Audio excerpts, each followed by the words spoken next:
ಪರೀಕ್ಷಾ ಕ್ರಮ ತಡೆ ತಿದ್ದುಪಡಿ ಮಸೂದೆ ಅಂಗೀಕಾರ. ಲೋಕಸಭೆಯಲ್ಲಿ ಧ್ವನಿ ಮತದ ಮೂಲಕ ಮಸೂದೆ ಅಂಗೀಕಾರ.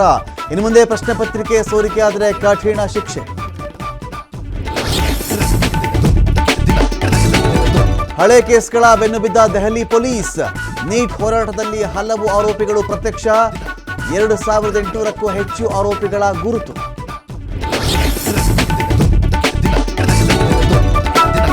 ನೀಟ್ ಹೋರಾಟದಲ್ಲಿನ ಲಾಠಿ ಚಾರ್ಜ್ಗೆ ರಾಹುಲ್ ಕಿಡಿ. ವಿದ್ಯಾರ್ಥಿಗಳ ಮೇಲಿನ ಹಲ್ಲೆಗೆ ಕೇಂದ್ರವೇ ಕಾರಣ. ಅಮಿತ್ ಶಾ ಕೂಡಲೇ ರಾಜೀನಾಮೆ ಕೊಡಬೇಕು ಅಂತ ಒತ್ತಾಯ.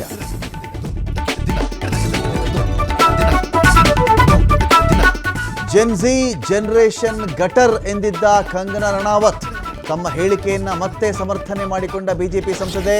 ಇತ್ತ ಕಂಗನಾ ಹೇಳಿಕೆಗೆ ನಟ ಸೋನು ಸೂದ್ ಅಸಮಾಧಾನ.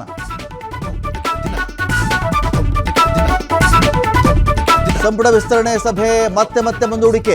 ನಾಳೆ ಬೆಳಗ್ಗೆ ಸಭೆ ನಡೆಸಲು ರಾಹುಲ್ ಗಾಂಧಿ ನಿರ್ಧಾರ. ಬೇಸರದಿಂದಲೇ ಕೆಲ ಶಾಸಕರು ದೆಹಲಿಯಿಂದ ವಾಪಸ್.